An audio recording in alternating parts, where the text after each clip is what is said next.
Howdy tidy, Rebel fans. Welcome to episode 34 of the Rebel Nation Conversation. I am Umrebelfan69. My co-host over there, that's the Themetalreb. Together we make up the Rebel Nation Conversation podcast, your one-stop shop for uninformed and non-expert Ole Miss sports conversation. Unsullied by sponsorship since 2025. That's right. And if you're watching this on the YouTube channel, obviously you're in the correct place. But for those that might be catching this on TikTok, cut-ups, be sure to come on over to our YouTube channel located at youtube.com/@the-RN-Convo. And please watch the whole show. Subscribe to us there and watch the whole show. Well, Metal, I hope you've had a pretty good week. How's it been going? It's been good, man. It's been good. It feels like forever since we were able to have a normal recording. I went on vacation. Yeah, the next week you went on vacation, and Yeah. how was your trip to Helen, Georgia? Really enjoyed the trip. Beautiful part of the country. I'll have to admit that's it. As far as the town itself, though, you know, I mean, it's you can see almost everything there is to see there in a day, you know. So, but yeah, not a lot of people know here, but I'm a huge Band of Brothers. I read every book that I can find written by someone that was in the Easy Company of the 506 101st Airborne Division, and that and Camp Toccoa where they trained is about 30 miles outside of Helen. So we went to that and got to drive up Curhe. That was very interesting to me. Wanted to walk up it, but I'll be honest with you, me and my wife, we're not in the best of shape right yet. So we didn't walk it. But we're making plans to go back in a couple of years, and our plan is we will walk up Curhe. So. And then quite a few filming spots of Smoking the Bandit was close by. So yeah, that's what I was going to ask you. I knew you had found a couple of those spots as well. Yeah, love the Smoking the Bandit stuff. So, yeah, got to go watch some of that too. Go see some of that as well. Yeah. All right. Let me see here. I got to.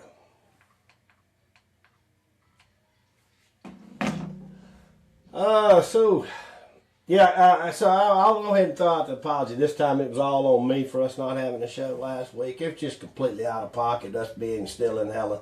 So, but, you know, we're in a slower time of year. We can get away with it a little bit this year. Not like that's right.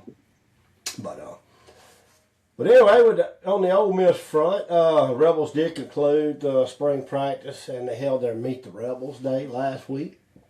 But there's just not been much reports, obviously. I think Golden playing this really, really close to the vest this year. Not letting a lot of media time. I think they might have had 20.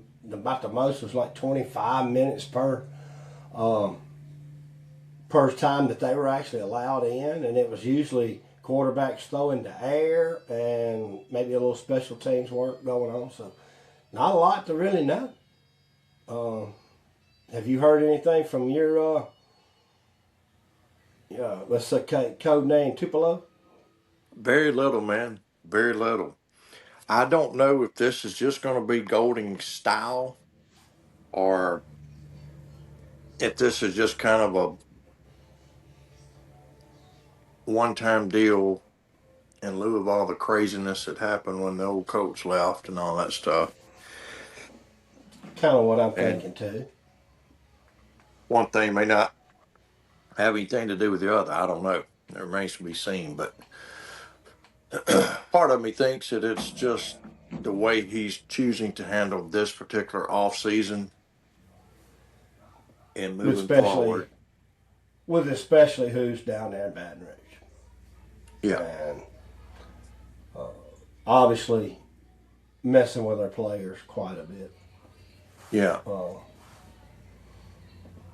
So we did have one thing happen last week, and I might as well go ahead and jump right on into this. And speaking of LSU, LSU transfer offensive tackle Carius Curne was arrested on April 25th in Arkansas. He was charged with reckless driving, speeding in excess of 15 miles per hour over the limit, fleeing on foot, improper passing, which was driving on the shoulder, and possession of drug paraphernalia and possession of controlled substances.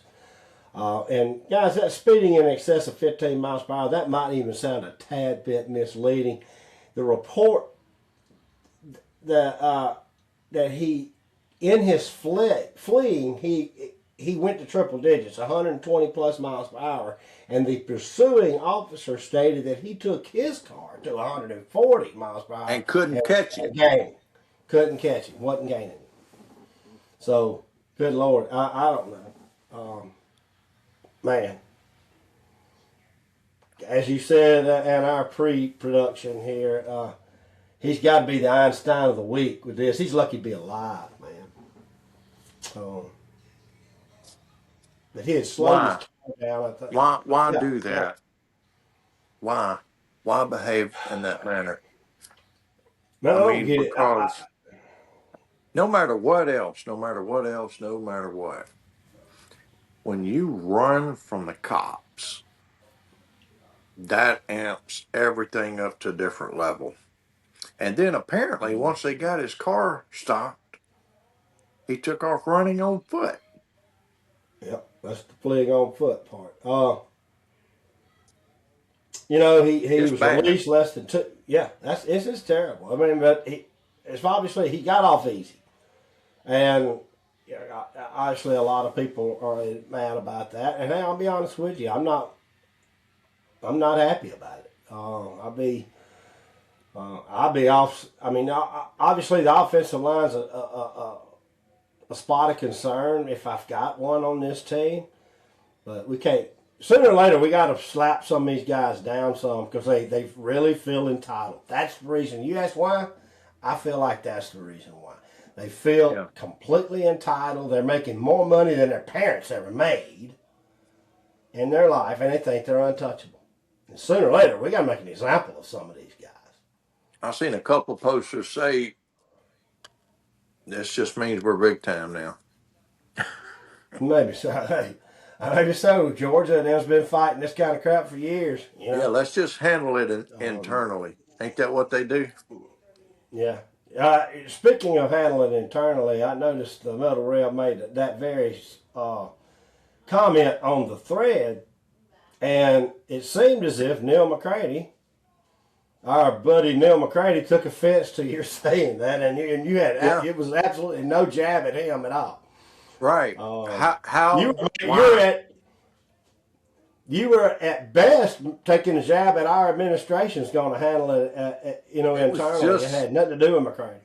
It had nothing to do with him. And the only reason I pasted his story is because I wanted it to be known that that's specifically what my comment was about. It had nothing to do with him, but then he quotes me all these things about it just happened, and I thought it was interesting enough. I wrote him back. I said, okay, and why are you telling me this? Yeah, I didn't read that far down into it. I just saw where he. I just sent it. Yeah. But yeah, I thought that was. He's got me on the radar or something right now. He thinks everything is a shot at him, dude, he's so insecure. Yeah, he is. He is. That's so something for another insecure. day. Yeah. So, again, Curne was released less than 2 hours after apprehension, and he has since pled guilty to the reckless driving, speeding in excess, and fleeing on foot. He paid a fine of $2,150. The other 3 charges were dropped. Pete Golding refused to offer much in lieu of a comment on this situation, citing it was a legal matter and was willing to let the legal process run its course. And I quite frankly, I believe that's what you got to do in that situation. I think Golding handled that. But yeah, you don't. you don't have no choice. I mean, there's no way to get in front of that. You Yeah, can't do well, it. but if you make a comment, you may even jeopardize part of the case in either way. So I mean, Yeah. your best things. We're just going to let lawyers and everything handle that. Let the legal Yeah. process run its course. Now, I wouldn't be right now. I'll tell you what I was saying is these kids are so entitled. They're making more money than me and you ever dreamed of making, and sooner or later we got to knock them back. We got to knock them down a little bit. So I mean, I'd have no problem with. Right now, I'll be honest with you, pretty harsh penalty. I don't think I'd kick him off the team, but he'd set a few games for me. I'd have to make it sting, and I'd make it sting in his pocket somehow. Yeah. That's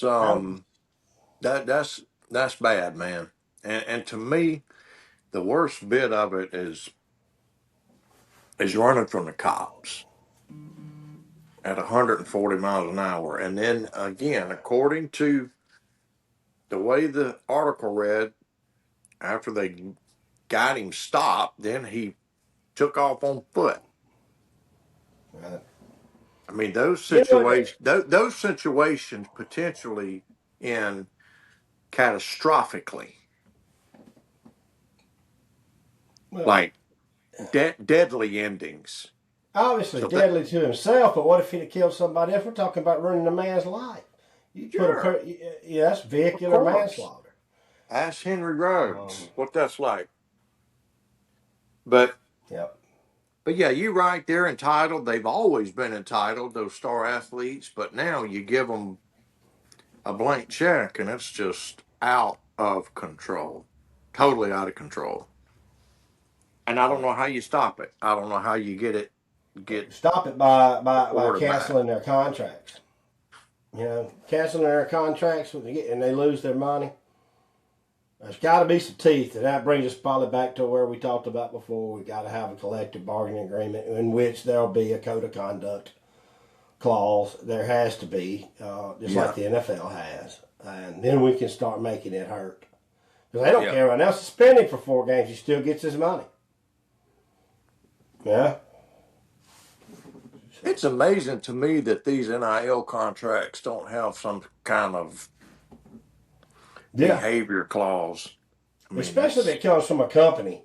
Say Realtree, for yeah, instance.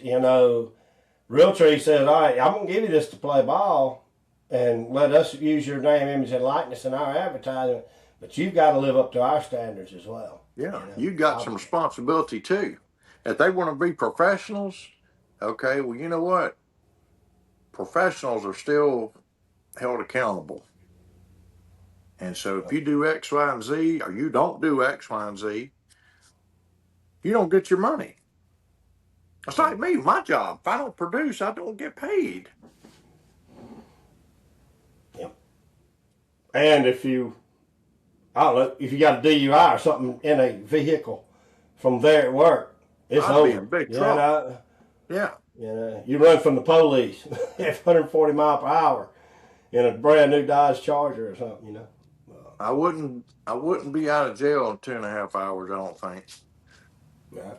So anyway, ongoing story. I guess it's over. Is it? I mean, is it over?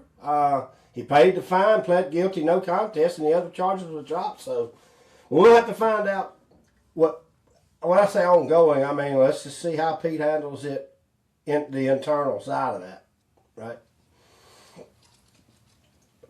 All right.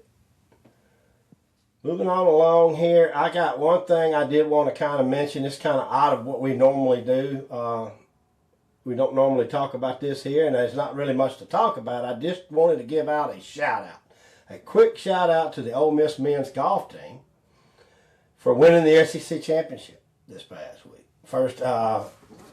And so I just want to give them a shout out for their efforts. We see you here at the Rebel Nation Conversation podcast.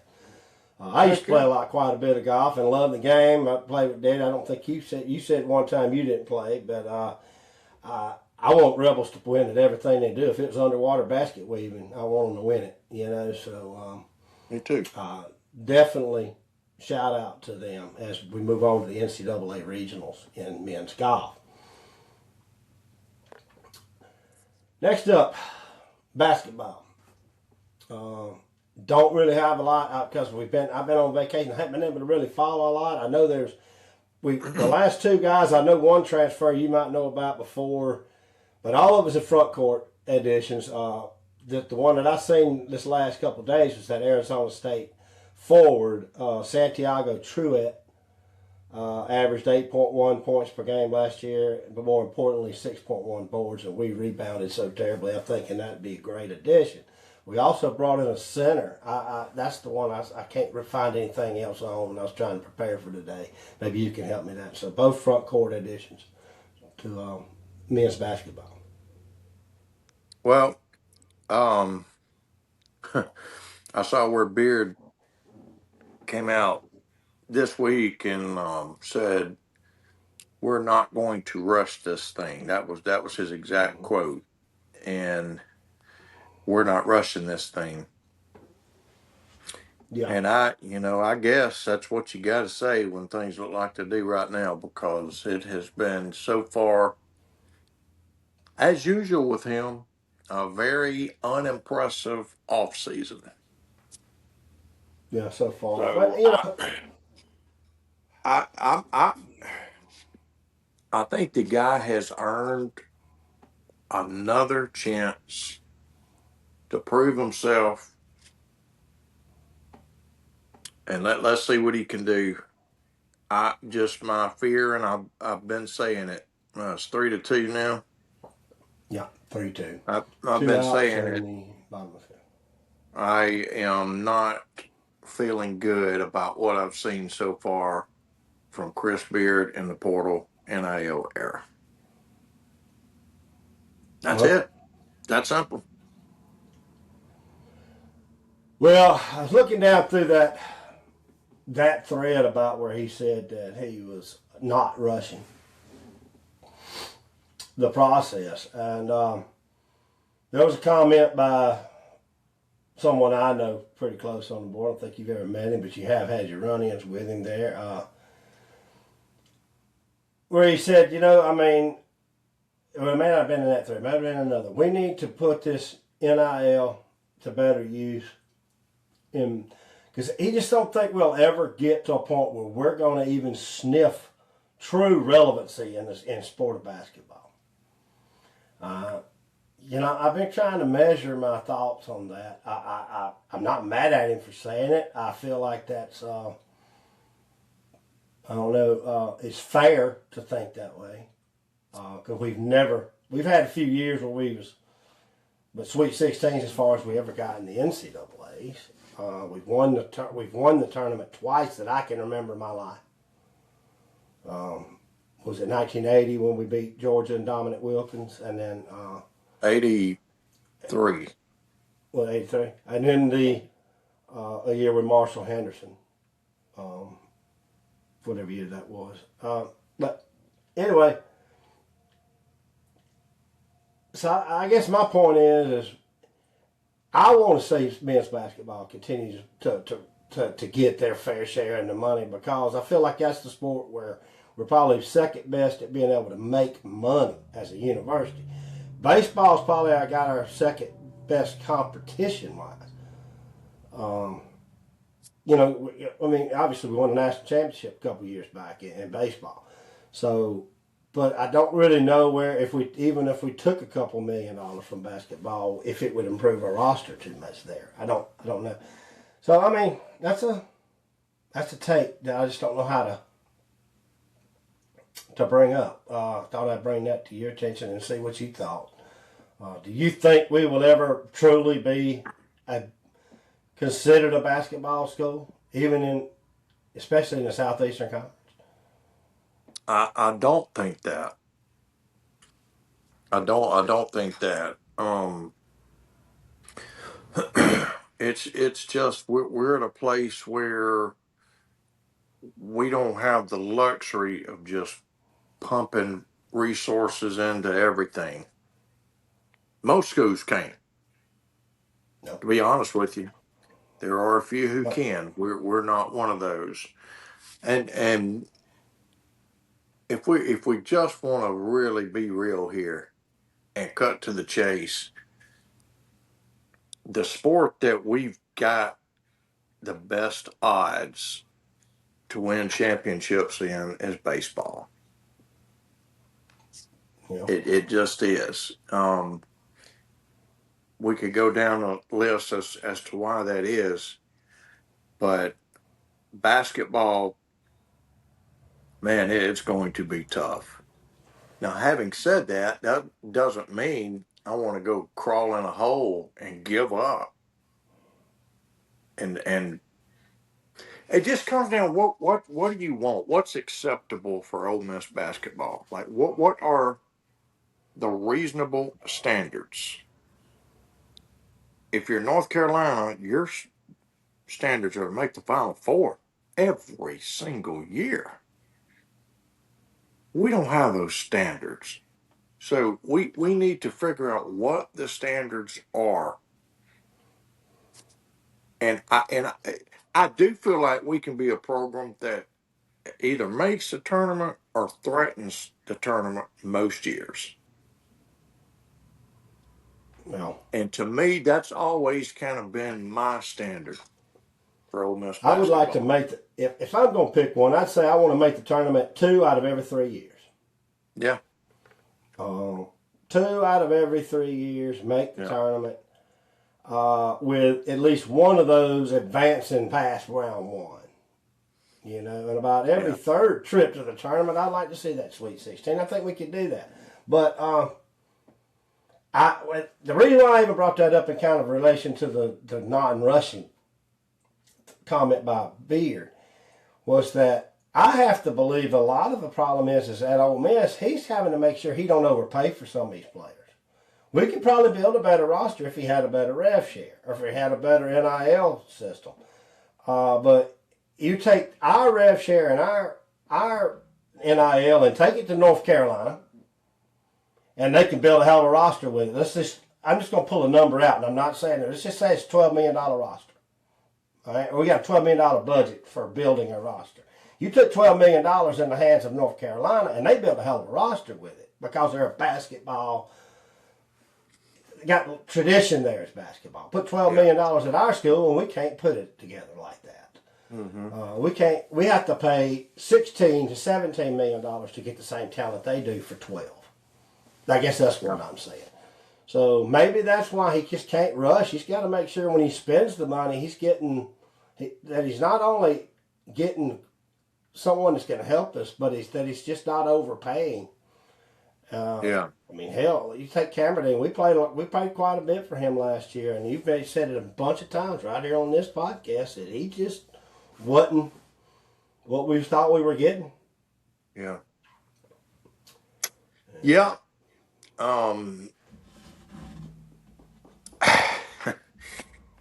I don't know, man. I don't really know what to say about it. I don't know what the answer is. You know, I want to think that Chris Beard had to know that Elias. Here's the difference in the two programs. Let's say the money was the same, just like you just said. Chris Beard had to know that it was a risk bringing that guy over. He's seen enough basketball to know when there's some question marks on a kid. But he didn't have a choice. He had to get him. We had an opportunity to get this guy. We had to roll the dice and hope for the best. Where at some place like North Carolina or Kentucky, their evaluations may have said, we're going to pass on this guy because we've got 8 more kids behind him. They're just as good as he is that want to come here. And our vision for those guys is a more productive player. And so, you understand what I'm saying? I mean, we don't have the luxury of pass on a guy that wants to come here that has potential. We just can't. We got to get them if they want to come here, and then hope that potential pans out.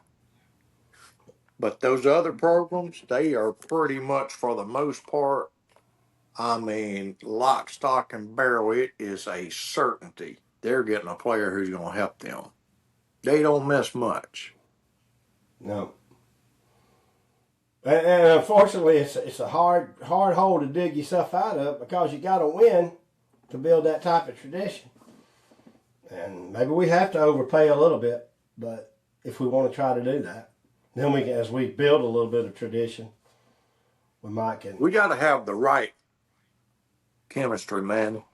That's what we had in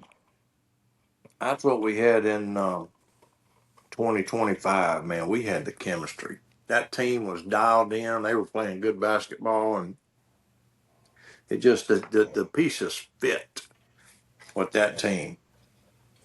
And it just felt like the 2025 team, 24-25 team felt like a big, huge train rolling down the tracks with all this momentum. Yeah. Our team last year felt like a big train just being pulled along, struggling by a couple of engines at the front there. And it just... But of course, but with the way we played in the SEC tournament, it at least let us on the end of the year think that we got some hope to look for. So that's what I'm going to try to at least hold on to for the time being. So, well, Chris Beard gets another year. Obviously, he gets another year no matter what, but maybe he turns it around, man. I hope so. Moving on real quickly to women's basketball. I think I heard this last week, or maybe it was read, but I listened to quite a few podcasts, so I think I heard it that Yo made the comment that their portal season is pretty much done, that her roster is set for the 26-27 campaign. So yeah. And I think they picked up some good deal, but then they lost right there at the end with that, what was her, golly, you know the girl's name, I can't think of it, kind of the odd sounding name. I hated to lose her. Kind of don't know why we lost her, to be honest with you. Went to Tennessee. Yeah. Yeah, I can't. I would have known it if you hadn't asked me. Asked me for it, but anyway. So for basketball, women's roster set, but Beard is still portaling a little bit right now. Yeah. So, this more next part of our segment of our show, kind of more of a statement from us here at the Rebel Nation podcast, Rebel Nation Conversation podcast. But we have a declaration. Let's just talk about the Stallions for a minute. As y'all know, some of y'all that's watched us, we adopted the Stallions as our UFL team. For the main reason for that, though, mainly was Matt Corral. Starting quarterback Matt Corral, former Rebel standout. Corral has since been traded to the Orlando Storm. Now, I want to go out and say, if he had been just totally screwing up bigger and crap, I understand it. But Corral was the QB of the Stallions during their two previous championship teams. So I feel this is more of an issue with the first time ever head coach, A.J. McCarron, and not so much on Corral. Yeah. I don't think the G and Hot. And I mean, I've said it here a bunch of times, and I still feel this way. I like A.J. McCarron. I'd love to freaking sit down and have a beer with him. He seems like the kind of guy that you and I could sit down and talk to. Yeah. And be friends with. So it's not really a dig on AJ. I just don't think him and Corral, G, and Hod very good. I don't think their styles mixed. And very well could be Tyler Siskey's offense as well. But how much of that is AJ? I don't know. So the declaration that I'm willing to make right now is and honestly, guys, it's just the fact that we just don't have a lot of knowledge on it. But to be honest with you, we're going to divorce. We're divorcing ourselves from the Birmingham stands. You can call us what you want. Call us fair weather fans. Call us bad fans. I don't care at this moment. We're not that. We just didn't have a lot of thing invested in that team outside of a few former Rebels. So we're just, and it's not that we don't want to see them do good or anything at this point, but we're just not going to talk about them much more on this podcast. We just don't have a lot of. We don't have a lot of ways to get knowledge on them, and now Corral's not on the team. We're not going to jump over to be an Orlando team, but that's all I can say. I'm not trying to. I just want everybody to understand there's not going to be any more talk here about the Birmingham Stallions. Yeah. Outside, maybe just something weird that happens and we got to talk about it just because of what it is, but I don't see that happening either. So. And you said it, man. That's it. There's really nothing more I can add. I mean, you just said it. The only reason we were really on board was because, Siski and Corral. And Connor's still on the team, but yeah, Connor's still on the team, but the games we did keep up with, they just didn't look good offensively. They never clicked. I told you, I don't know if we can talk about it on the show, but Matt didn't look like Matt. Matt Corral is my favorite player ever at Ole Miss. So that's how highly I think of him as a football player and what he did, what he has shown. And so I have high expectations for Matt. And I didn't see. He just looks like a shell of what he was, man. And I know he's been through a bunch of stuff and How much is that his scheme, though? It's just, I don't know. The scheme just didn't seem to fit him. No, not at all. Not at all. So, anyway, moving on. No more about Birmingham Stallions talk here unless just some kind of crazy something happens that we just got to bring up and talk about for the craziness of it. Not the pure fandom side of it. But. All right, kind of moves us on to baseball. So Rebels went through a pretty hot streak there around the time we had our last podcast. They took 2 out of 3 that weekend from Tennessee at Tennessee. But since that hot streak, the Rebels lost 2 out of 3 at home against the number 5 team in the country, the Georgia Bulldogs. But let's touch on that real quick. That series last weekend, yeah, we lost 2 out of 3. And on paper, that looks just as it is, right? But that game, we won game 1. Come back from an 8-0 deficit to win game 1. Yeah. And then had game 2, took game 2 to 14 innings before Georgia was able to win it. So, I mean, we were playing right with them neck and neck, But when you play 14 innings on that game, and that was a doubleheader, remember Friday was rained out. When it took 14 innings to finish it, your pitching staff is down. Now, obviously, I realize that goes to both ways. Both teams are in that situation.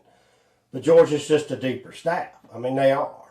They're a deeper team. So when you're throwing all you got the next day, but that wasn't as, we lost 2 out of 3, but that wasn't quite the blowout it seemed. Yeah. Because we won one of them, but we were in 2 of the 3 games. Good. Well into them. So we're still playing pretty decent. Only thing I'll say to that is you can look at it a couple of different ways. I heard one guy say, hey, look, the only game we won, we were actually down by 8 runs. So we, scratched out that win and then didn't win again. Or you can be glass half full and say what you said. We win game 1, took game 2 to 14 innings, and then game 3 just got away from us, But But that's probably the best Georgia baseball team I've seen in a long time. Would that be fair to say? Yes, and they're probably the best team in the SEC. Yeah, their hitting is just phenomenal. I tell you, we thought it'd be Texas, but actually, I think State's probably your second best team in the SEC. But Georgia, to me, is the best team in the SEC. You think State's second best team? Yeah, with Texas right behind it. I mean, it'd be close between them two. But see, State just went through a slump. Texas went through a slump.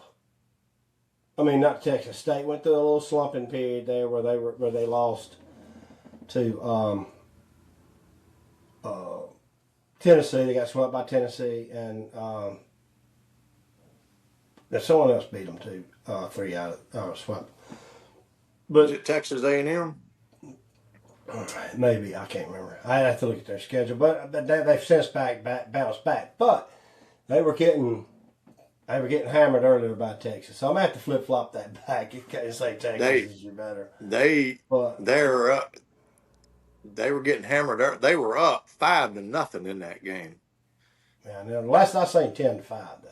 Texas. Yeah, Texas scored 10 runs in a row, but yeah. Hey man, this series we're in this weekend is big. It's big. It's big. We just got to continue. Scratch out a win today and win this series over there at Arkansas. That would be huge, man. Well, after losing the 2 or 3 to Georgia, obviously the real pisser to me was again losing in the Governor's Cup. So our drought against the Mutts continue. I just don't know how to interpret that. It's just like they got Five's number, and it doesn't. We lose to them in several different ways. We can lose to them just big blowout wins, or we can lose to them 1-0. You know, but any way you can imagine. Yeah. So it's like he can go. He can change his coaching. He can change who he throws. He can do what he wants to. None of it matters. But it doesn't matter. They figure out their way to win it. Well, looks like a solo home run just tied the game. Oh, I must be a little bit behind. Yeah, 3-3 now with one out in the bottom of the 6th. But you know, I'm going to tell you this, and I know you'll agree with me. There it is. I will take the Egg Bowl win every year against ever beating State in baseball again. I just will. I know I'm a baseball guy, but football is where I want our dominance to continue. So, if you told me I got to choose one, well, there it is. I'm going to pick that Egg Bowl. I'm going to pick that Egg Bowl, and I ain't even going to stutter. Let me tell you something else. They would too. I know. Even their most diehard baseball fan would. If they're being honest, they will. But right now, they act like, we're a baseball school. Right now, that's what they want to do. I've seen too many State fans act like they are a baseball school now, and that's perfectly fine with them. You know? Well, that's fine, but nobody outside the deep South gives a shit. You're right. No, good for you. Right.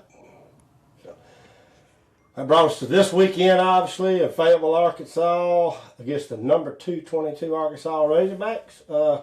They ruled us Friday night, man, 12-2 in 7 innings. Quite frankly, they took advantage of Hunter Elliott's lack of control, man. You know, his MO all the time has been he gets people, he gives free passes and gives up too many hits, wastes a lot of pitchers, and then somehow, a lot of pitches, and then somehow figures out a way to work his way out of the jam. Well, they didn't let him work his way out of jams. I think he only went 3 innings. They took advantage, scored a lot of runs off that. He's not really been just great this year, has he? No, not great, but he's had a few, by his standards, right. But he's had a few games where he was just totally brilliant in, man. And got better, stronger. He had a bad first inning, but then he got stronger as the game went on. So, yeah, he's he struggled a little bit this year. I honestly, be honest with you, I don't see him being a pro ball player. So he may even. Not just too inconsistent. He's still a junior, right? So Hunter's a junior. I think on the football, I think because he redshirted that one year when he was hurt completely out. You know. Wait a minute. He was a freshman. He's a freshman in 22. Then he got injured in 23 and missed all of 24. Played 25 last year. He redshirted for that year. Okay. Sophomore in 24. Junior. Go ahead and say sophomore in 25. Redshirt sophomore in 25. Okay, wait a minute. So he played when we won the championship in 22. Freshman. All 23. Right, 23 would be a sophomore. We got injured. All right. Right? So missed all of 24. So he would be a redshirt sophomore in 24. Yeah. Somehow, man, look. Yeah, the math somehow got messed up there. Maybe it was a medical. I don't know. I heard Chase and him talking about that he had another year or somehow. Okay, if that's true, now, the way that happened in 23 and 24, that didn't cost him a red shirt. Maybe not. Again, Chase and him's the one I can swear I heard them say that he needed to discuss. Did he want to play pro ball? If it's just something he had to do, he needed to go this year. But then I may have it all messed up, man. I got so many different things I'm trying to think of. I may be 22, 23, 24, 25, 26. That's 5 right there. 22, 23, 24, 25, 26. Next year would be 7. Next year would be 6. Right. But whatever. I mean, look, I probably got it totally mixed up because I listened to so many. He's listed on the roster as a junior, though. Did they hit another right now? No. Out of the inning, 3-3, going to our half of going to the top of the 7th. He's listed. He's listed in the roster as a junior. So. Well, I got to figure out how the math. Well, he could have got a red shirt and then a medical red shirt. That's all. That's the way I see it. Yeah. That's all I can see. Okay. So we win game 2, 11-4. 4 Rebel home runs in the game. Austin Foley got 2. So I'm glad to see him kind of coming out and hitting a little bit. Reuter got 1 in the game, and Will Furnish. So I think Reuter's let me ask you a question. Run was a grand slam in the first inning, I think. Go ahead. Let me ask you a question. Speaking of Ole Miss baseball / from the board, how would you like to sit around and listen to a conversation between Ole Miss Chuck and Super Joe? How long before Super Joe cut him for talking about 5? 12 seconds? Or Chuck stabbed Super Joe before he even opened his mouth. I don't know. Yeah. Both of them, they're so radical they can't. Radical, man. They're radical in their stance. Totally That's the right word opposites. for it. They're radical.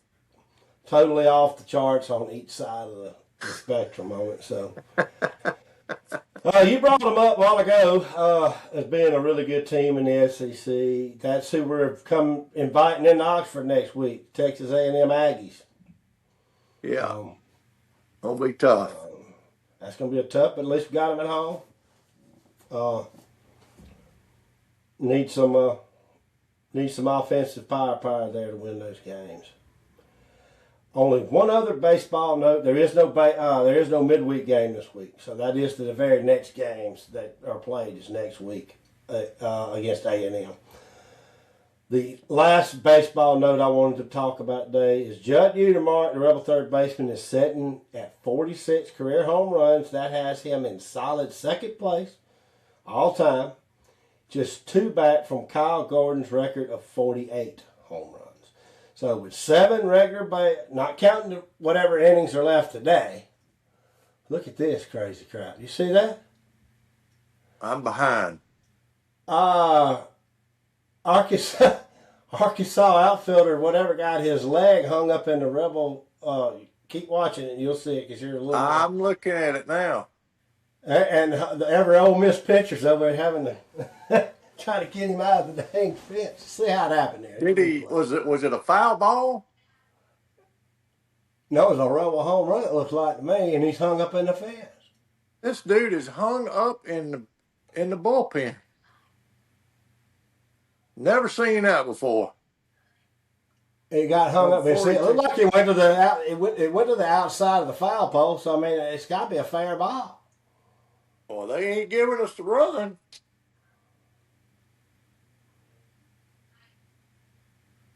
They may be reviewing it. They're under review of foul ball. But anyway, back to what I was saying about the Utermark deal. Career 46 home runs, 2 behind Kyle Gordon, 7 regular seasons games, full games, plus whatever's left in this game. To hit 2 home runs. I kind of like his chances. And Yeah. Big thing is with him, he's got to lay off them daggum sliders away, and he can't. For some reason, he sees them as strikes and swings, and by the time his bat gets there, they ain't there. They're down and out, and they are a full-on ball. He swings on them, though, don't he? I mean, yeah, he comes out of his shoes on, and the damn thing is so far outside, and it's down. And the thing is, if he can learn to recognize it, lay off of it, it's a ball. Yeah. And if they're willing to put you on base, let them do it. Sooner or later, they're going to not do that, and they're going to throw it up. And he's strong enough to hit anything out of the park. Yeah. You know, it don't have to be a fastball. You know, he's strong enough to hit an off-speed pitch out of the park as long as it's a strike. If he can put his bat on it,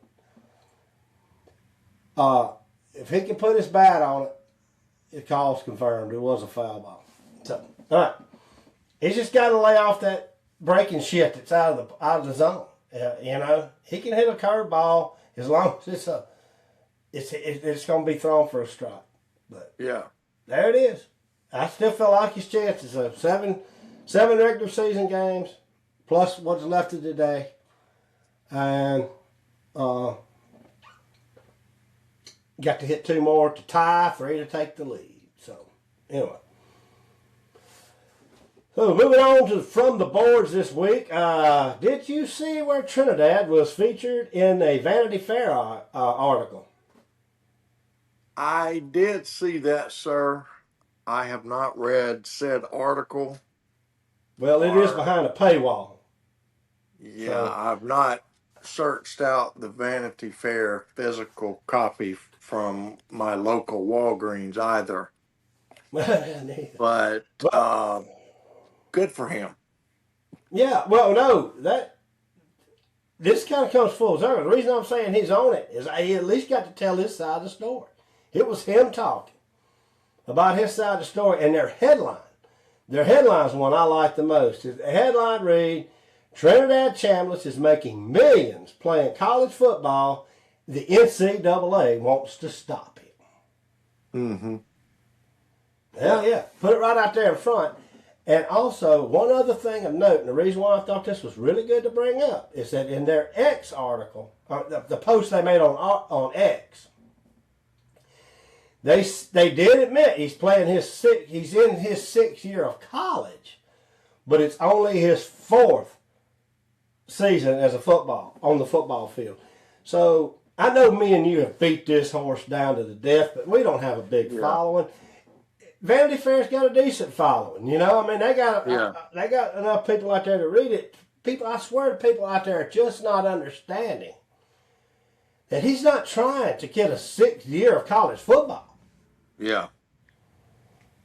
You know, he's just trying to play his 4th season. So, to me, at least, I mean, I have no reason to buy Vanity Fair. Yeah. You know, I might would go out and buy the copy of this, not even read the article, just put it on the shelf in case we were to somehow win the national championship this year. It'd be kind of neat to have a copy of it, right? But might be something you can invest in. But I'm glad to see that Trinidad's actually having a chance to say his side of it. Yeah. I think Tom Morris had some quotes in there as well. But again, it's behind a paywall, so I haven't been able to read it either. So yeah. He's a good dude. It's just never anything negative on Trinidad anywhere from anybody. So good for him. Everybody talks about what a leader he is and how guys gravitate to him. And man, if we can get good offensive line play, our offense is going to be hell on wheels. Because I believe those receivers are going to produce. And it's all about the big boys up front. Yep, you're right. Only other one thing that is kind of Ole Miss related, and I thought it kind of tied into from the boards.